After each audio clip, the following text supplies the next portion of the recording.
benvinguts a tots.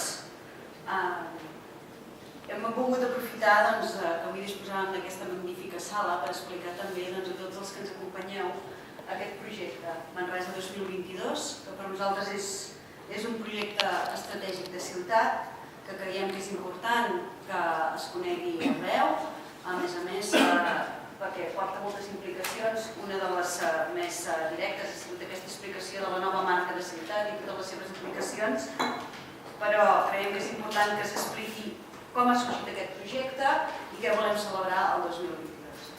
Manresa és un referent ignasià, és on Sant Ignasi de Loiola va escriure els seus exercicis espirituals, va fer la seva transformació personal i el 2022 se celebra el 500 aniversari de l'estada d'aquest visitant il·lustre que és Sant Ignasi de Loiola a Manresa.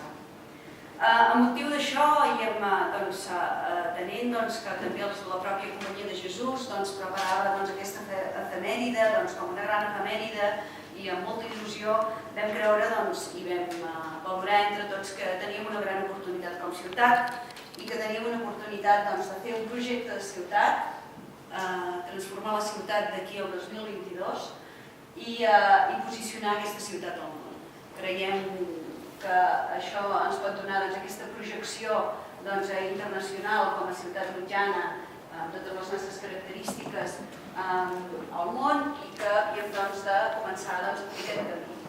En aquest sentit s'elabora un projecte estratègic en el qual valorem el que tenim i el que volem i que és el que us presentarem tot a continuació. Què tenim a Manresa? Tenim ja la Cova, que és un centre d'espiritualitat que en aquests moments ja s'està posicionant a l'abast mundial, és un centre internacional d'espiritualitat.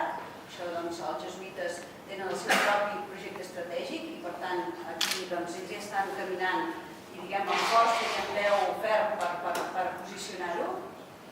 Tenim també un altre actiu, que és aquest camí ignasià, que va sortir com una iniciativa de la pròpia Companyia de Jesús i que uneix Loiola i Manresa, que s'ha de convertir en un referent de pelegrinatge i turisme religiós.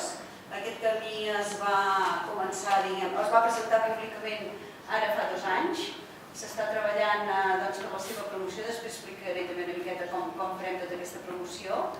I tenim a Manresa, la ciutat, que és destí d'aquest camí ignasià i seu de la Cova, d'aquest centre d'espiritualitat internacional.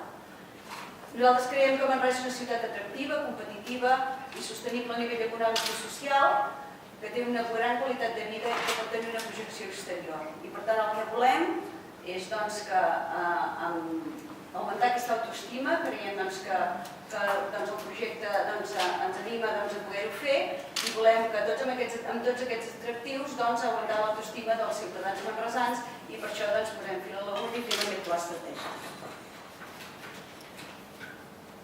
Partint, per tant, és aquesta? Sí. Tenim aquests punts de partida, aquí veieu la Cova, suposo que és una imatge de Manresa juntament amb la Seu i el Pont Vell, que és la nostra imatge més turística, i tenim aquest camí ignasià, que en aquests moments ja comença a ser fet per alguns peregrins, i comencen a arribar peregrins que fan, poder no tot el camí sencer, però que fan el tram final, que fan el tram inicial, però que sempre acaben arribant a Manresa perquè aquí hi ha la Coveta, que és on és el referent aquest de peregrinatge i espiritualitat. I el que volem amb aquest projecte és preparar la ciutat per celebrar aquest esdeveniment. Bàsicament els nostres destinataris són els propis manresans, perquè augmentin l'autoestima de la ciutat, i aquests visitants, que han de ser aquests turistes, que portin aquesta pota turística, que en aquests moments no és massa important com a activitat econòmica de la ciutat, però que pugui esdevenir una pota important d'activitat econòmica. Què tenim? A mig termini aquest Manresa 2022, aquest 500 aniversari, i a llarg termini posicionar Manresa com a destinació turística i de peregrinatge. Aquest pla director, que consta de 3 eixos, té 8 apartats, són aquests que surten aquí sota, aquests greu adequació a llocs ignasians i caben valorar i dinamitzar el centre històric. Té 62 programes i de moment té 170 accions. Aquestes accions es van engruixint a mesura que hem anat fent que aquest projecte o aquest pla director sigui participatiu, amb aquesta participació de la ciutadania, amb aquestes accions es van engruixint, però de moment té 170 accions.